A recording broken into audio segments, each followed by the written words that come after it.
দেখুন, আজকের ভিডিওতে আমি অপারেশনাল অ্যাম্প্লিফায়ারের আরেকটি অ্যাডভান্স প্রবলেম সলভ করব এবং মোস্ট ট্রিকি এই ম্যাথটি দেখা যাচ্ছে যে আমাদের ডিসি সার্কিটের বেসিক থেকে করতে হবে। কোনো ফর্মুলা দিয়ে আমাদের করলে আমাদের কিন্তু এই ধরনের ম্যাথ মিলানো কষ্টকর হয়ে যাবে।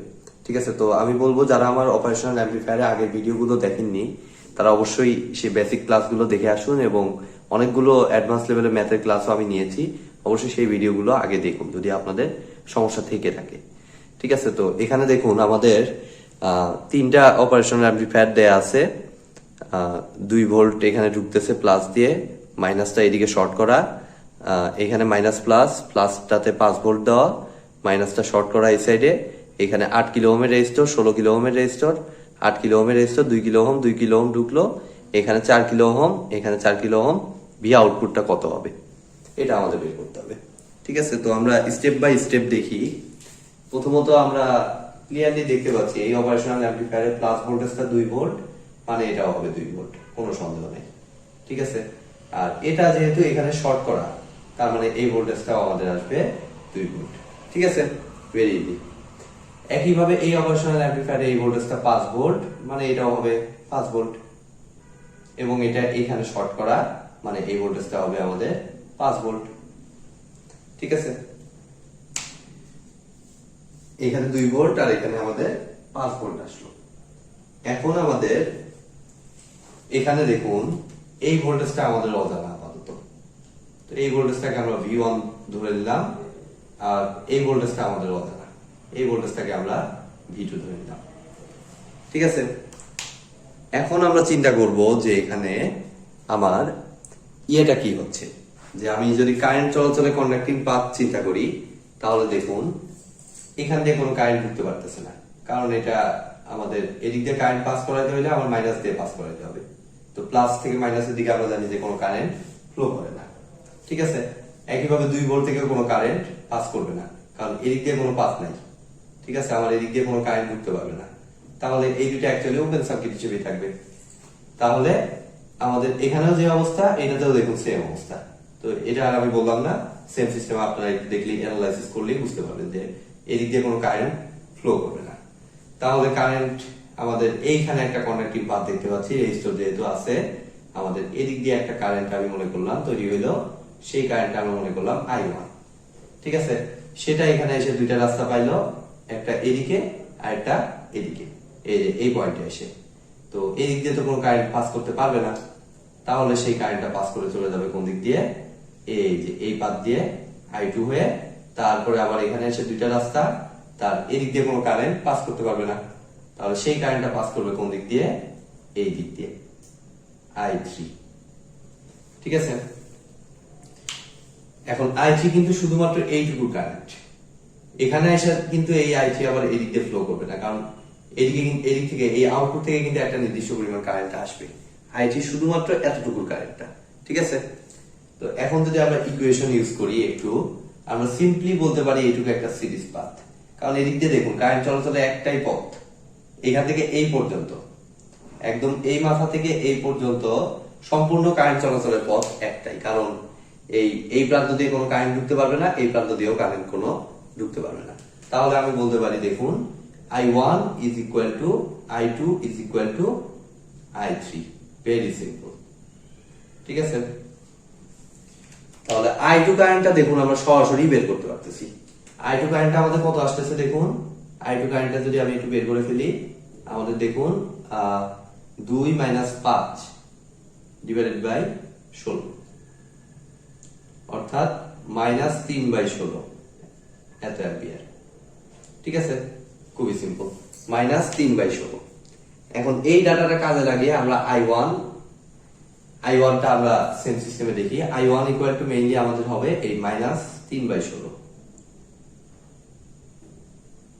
তো I1 মানে আবার আমরা কি বলতে পারি দেখুন, I1 মানে এই রেজিস্টরের ভিতর দিয়ে কারেন্ট, তো এটার উপরের প্রান্তের ভোল্টেজ V1, তাহলে V1 মাইনাস কত, এই প্রান্তের voltage 2 divided by 8 equal to -3/16।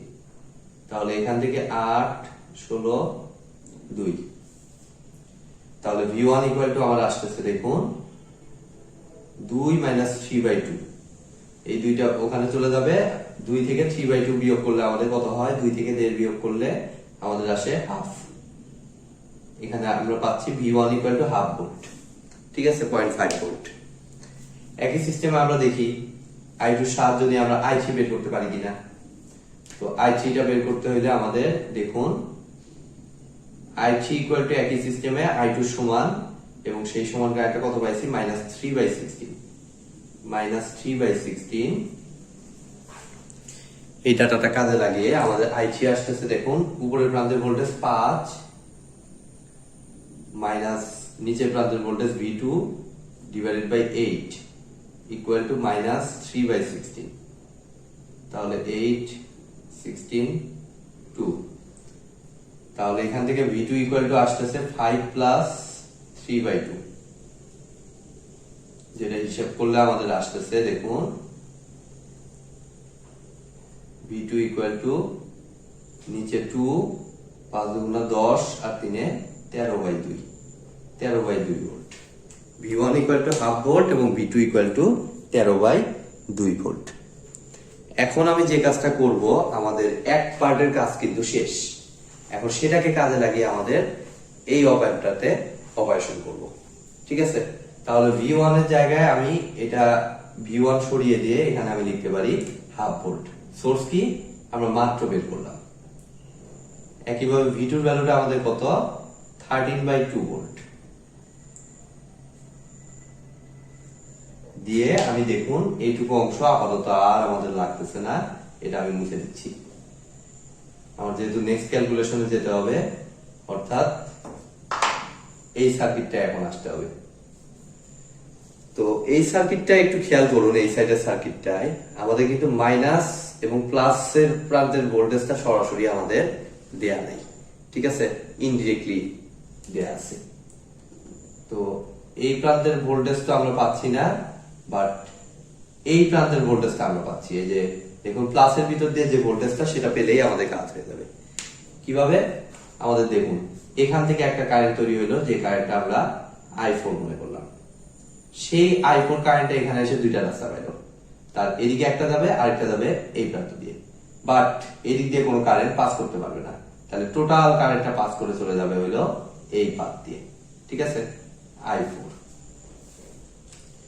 তাহলে এখন দেখুন এটা অ্যাকচুয়ালি একটা সিরিজ পাথ।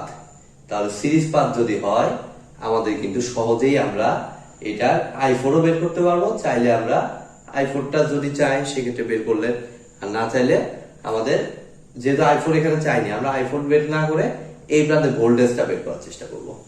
তো এই প্লাসের ভিতর দিয়ে ভোল্টেজটা অ্যাকচুয়ালি হবে এই 4 কিলো ওহমের ভিতর দিয়ে যে ভোল্টেজটা সেটা সমান, ঠিক আছে, যেটাকে আমরা ধরলাম V প্লাস। এই V প্লাসটা এর সাথে যেহেতু শর্ট করা, এখানে আসবে V প্লাস, এবং এই প্রান্তের ভোল্টেজ মানে এটা গ্রাউন্ডের সাপেক্ষে ভোল্টেজ। তো গ্রাউন্ডের সাপেক্ষে কত আছে, 4 কিলো ওহমের রেজিস্টর। তো 4 কিলো ওহমের রেজিস্টরের মধ্যে আমরা যদি এখন ভোল্টেজ ডিভাইড রুল ইউজ করি, যে সিরিজ সার্কিট, তাহলে আমরা পাচ্ছি দেখুন 4 ডিভাইডেড বাই 4 প্লাস 2 ইন্টু 13/2। এখান থেকে আমরা V প্লাস ইজিলি পেয়ে যাব। 4/2 দুগুণা 4, তাহলে 13 দুগুণা 26 ডিভাইডেড বাই 6, 13 দুগুণা 26/6, তাহলে 2 3 দুগুণা 6 13/3 ভোল্ট। এখানে আমরা পাচ্ছি কত, 13/3 ভোল্ট।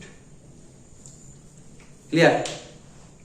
তাহলে দেখুন আমরা এখন V প্লাস কে সরিয়ে দিয়ে এখানে আমি লিখব 13/3 ভোল্ট, ঠিক আছে। আমরা ইনডিরেক্টলি আমরা এই V প্লাস ভোল্টেজটা আমরা বের করে ফেললাম 13/3 ভোল্ট দিয়ে। আমি এতটুকু মুছে দেব, যাতে কারণ এতটুকু রাখলে আমাদের ঝামেলা হিসাব করতে। আমি একবার লাস্ট চেক করে নিচ্ছি, 13 2 দুগুণা 4, 13 দুগুণা 26/6, 2 3 দুগুণা 6, 13/3, ঠিক আছে। তাহলে এখন আমাদের এই অপ্যাম্পটা, লাস্ট অপ্যাম্পটা প্লাস ভোল্টেজ 13/3 মানে মাইনাস ভোল্টেজও 13/3, যেটা দেয় এখানে ইনপুট করাতে পারবো। তাহলে এখানে আমি 13/3 ভোল্ট লিখতেছি, এবং এখানে আমরা একটু কারেন্টটা দেখি। এই কারেন্টটা যদি I5 হয়, এই হাফ ভোল্ট থেকে যে কারেন্টটা তৈরি হয়েছে সেটা যদি i5 হয় সেটা এখানে এসে দুইটা রাস্তা পাইলো, তার এদিক দিয়ে কোনো কারেন্ট ঢুকতে পারবে না, সেই কারেন্ট টোটালি পাস করে যাবে এদিক দিয়ে, যেটাকে i6 ধরলাম, এবং কন্ডিশন অনুযায়ী আমাদের হবে i5 ইকুয়াল টু i6। ঠিক আছে, তাহলে i5 এর ভ্যালু হচ্ছে আমাদের half minus 13/3 divided by resistor কত 2 ইজ ইকুয়াল টু i6 এর ভ্যালু হচ্ছে 13/3 minus V out divided by resistor কত 4। তাহলে 2 দুগুণা 4। এখন যদি এটা একটু গুণন করে দিই, আড়াআড়ি গুণন করি, তাহলে 2 হাফ গুণন করলে 1 মাইনাস 13 দুগুণা 26/3 equal to 13/3 minus V out. তাহলে ভি আউট এর ভ্যালুটা আমাদের আসতেছে দেখুন 13/3 যোগ 26/3 মাইনাস 1। তাহলে এটা যদি আমরা হিসাব করি 13 26 আর 13 39/3 13 মাইনাস 1, অর্থাৎ ভি আউট এর ভ্যালুটা আসে আমাদের, ভি আউট এর ভ্যালুটা সিম্পলি আমাদের আসবে 12 ভোল্ট। এটা হবে আমাদের অ্যান্সার। তো আশা করি ম্যাথটি আপনারা বুঝতে পেরেছেন। এটা বেশ অ্যাডভান্স লেভেলের ম্যাথ, অবশ্যই এই টাইপের ম্যাথের সাথে আপনাদের পরিচিত হতে হবে, কারণ হুবহু তো আর দেখা যায় কম্পিটিটিভ এক্সাম গুলোতে হুবহু এই ম্যাথটা নাও দিতে পারে, চেঞ্জ করে এদিক সেদিক করে দিতে পারে। তো আপনাদেরকে ইনস্ট্যান্ট ব্রেন খাটিয়ে সেটা কিন্তু বের করতে হবে অবশ্যই। সেই জন্য এই টাইপের ম্যাথগুলো প্র্যাকটিসে রাখতে হবে, আপনাদের আয়ত্তে রাখতে হবে, যাতে যে টাইপ ম্যাথই দিক আপনারা করতে সক্ষম হন। তো আজকের মতো ভিডিওটি এ পর্যন্তই। ভিডিওটি যদি ভালো লেগে থাকে অবশ্যই ভিডিওতে একটি লাইক দিবেন, বন্ধুদের সাথে বেশি বেশি শেয়ার করবেন, আর চ্যানেলে নতুন হয়ে থাকলে অবশ্যই চ্যানেলটি সাবস্ক্রাইব করবেন। ধন্যবাদ।